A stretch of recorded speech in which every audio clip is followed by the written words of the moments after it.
समर्थन भी जारी है और दुख भी जताया जा रहा है। चिराग पासवान की राजनीति अब उस स्टेज पर पहुंच गई है जहां कुर्सी भी बचानी है और दूरी भी दिखानी है। सवाल यह है कि अगर सरकार विफल है तो उसका हिस्सा बने रहना क्या संदेश देता है।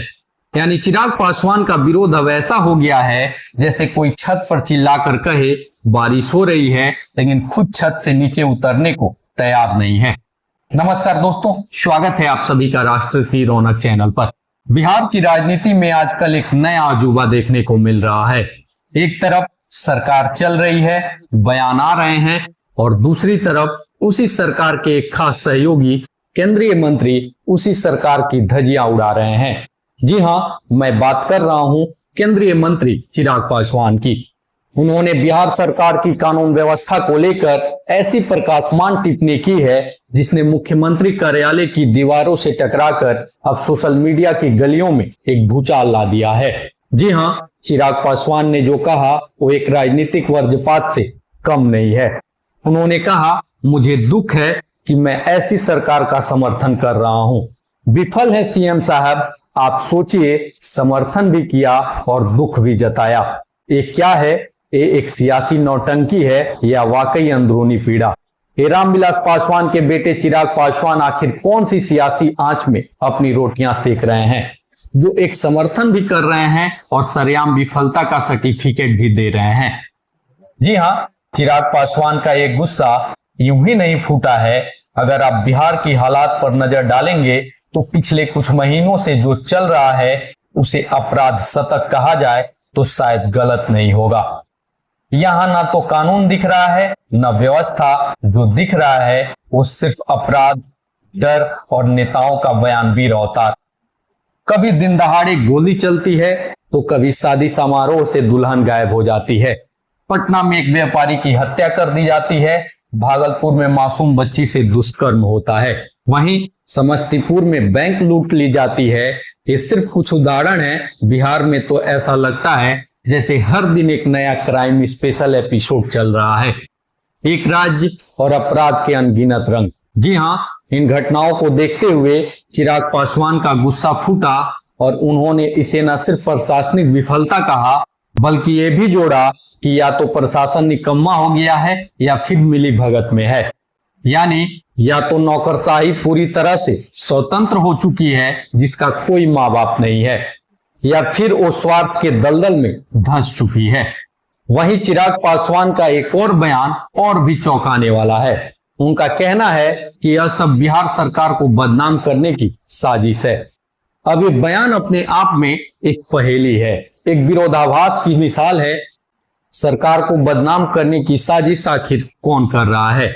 विपक्ष, माफिया, या कहीं खुद सत्ता के गलियारों में बैठे लोग ही इस साजिश के खिलाड़ी तो नहीं?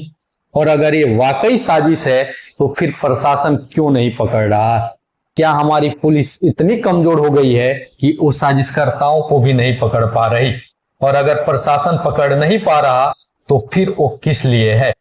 क्या केवल सरकारी बैठकों में ग्रीन टी पीने के लिए? ऐसा लगता है कि बिहार में साजिश की स्याही सिस्टम की स्याही से ज्यादा गाढ़ी हो चुकी है।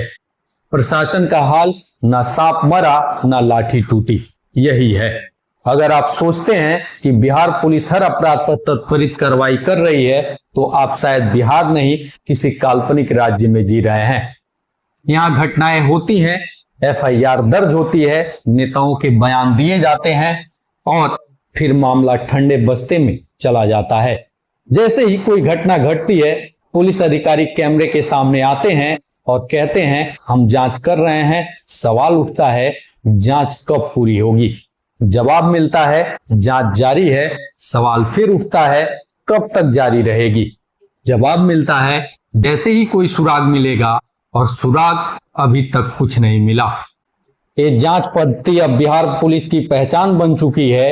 ये वही हाल है जहां ना सांप मरा ना लाठी टूटी, सिर्फ आश्वासन मिलते हैं, कार्रवाई नहीं दिखती। एक खाकी का कौन सा चेहरा है जो अपराध को रोक नहीं पा रहा या रोकना नहीं चाहता? वहीं राज्य सरकार अब दो पटरियों पर चल रही है।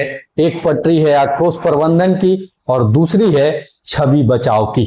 नेताओं के बयान आते हैं एक के बाद एक, लेकिन जमीन पर हालात जस के तस बने हुए हैं।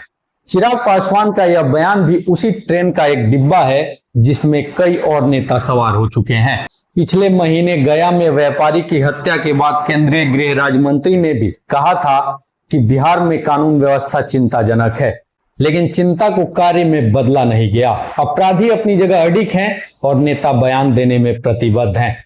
एक कैसी राजनीति है जहां सहयोगी सरकार पर ही एलईडी तीव्रता वाला तंज कसा जा रहा है। ये वैसे ही है जैसे कोई बैंड वाला बारात में खुद बाजा बजा रहा हो और कहे कि साउंड बहुत खराब है। अगर इतनी दिक्कत है तो समर्थन क्यों, और अगर समर्थन है तो आलोचना किस मुंह से। राजनीति में इसे सुविधाजनक विरोध कहते हैं, जहां नैतिकता और सत्ता दोनों में सामंजस्य बैठाने की कला सिखाई जाती है। वहीं बिहार की जनता को अब आदत हो चुकी है घटना, विरोध, बयान, मौन, फिर अगली घटना। चिराग पासवान की आलोचना जितनी तीखी थी, जमीन पर कार्रवाई उतनी ही मंद है। यदि यही हाल रहा तो कानून व्यवस्था शब्द बिहार के शब्दकोश से जल्द ही गायब हो सकता है और उसकी जगह केवल घटनाक्रम रह जाएगा। जब मंत्री खुद कहें कि मैं जिस सरकार का समर्थन कर रहा हूं वही विफल है, तो फिर जनता किससे उम्मीद करे? प्रशासन से, विपक्ष से, या फिर चिराग की अगली प्रेस कॉन्फ्रेंस से? ये सिर्फ बयानबाजी नहीं है, ये बिहार के भविष्य का सवाल है। क्या बिहार की व्यवस्था सुधरेगी या सिर्फ बयान ही आते रहेंगे? आपकी इस पर राय क्या है? कमेंट बॉक्स में लिखकर जरूर बताइएगा।